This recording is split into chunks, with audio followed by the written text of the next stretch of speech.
Hello everyone, welcome to Chapter 1 Exception Handling in Python, Part 2. Raising exceptions. Exceptions are raised either by the interpreter or by the programmer in the code. Interpreter halts the execution in the current block whenever an exception is raised, and the control flows from that point to the exception handler block. So the remaining code in the program is not executed. Wherever an exception happens, from that point, the control gets transferred to the exception handler. Raise statement. So we can raise two types of exception. One is called the generic exception. We use the syntax raise and then we create a new object of the type exception and pass a string with a message. Or we can raise a specific exception. For example, we can use raise and then the type of exception here is value error, and then we can pass a message. So when the interpreter executes these statements, you will get output similar to this. So this is a shell where I'm trying to raise an exception by passing an error occurred. Now it gives you details on the shell itself. So it says exception and error occurred. So whatever we pass in the exception method is printed on the shell. Similarly, when we try to raise the value error, whatever message was passed, it comes back as an output. Assert statement. Conditionally, we can raise an exception. That means whenever a condition is false, the exception would be raised. If it is true, no exception would be raised.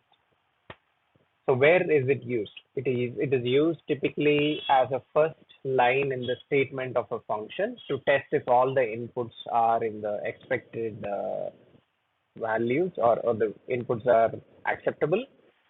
And then it is also typically used after a function returns in the caller method. So in a caller method, when you call the function and pass in the values, the function may return a result.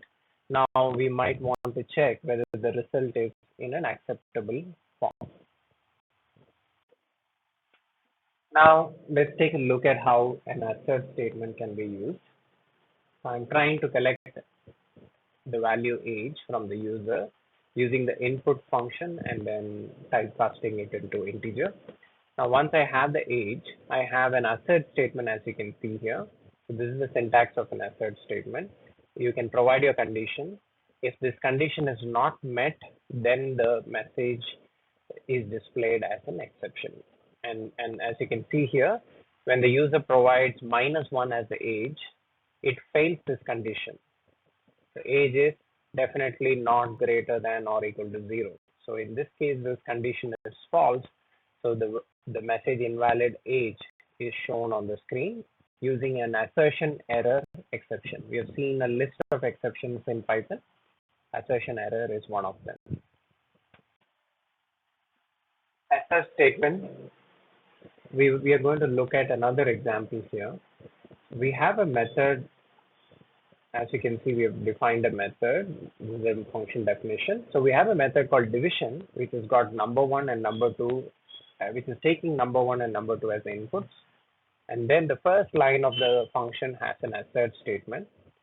So this is a typical usage of an assert statement.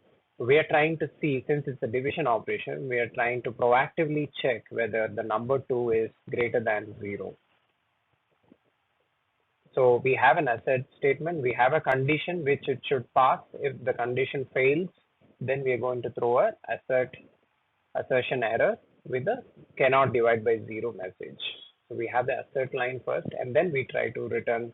If the interpreter successfully passes this condition, then only it executes the next line. Otherwise, from this line, the program halts, and we can see that shortly.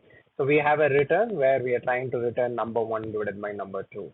Now we're trying to use this method. So first we're getting the number 1 from the user as an input, number 2 as an input from the user, and then we have a result variable where we are trying to call the division number 1 and number 2. So now let's take a look at two sample execution. So in the first execution, the user provides 5 and then 1. So the result is a decimal 5.0. Now in the second execution, the user provides 1 and the second number is 0. So this time the assert statement condition fails because number is not greater than 0. So we see an assertion error with the exact message that we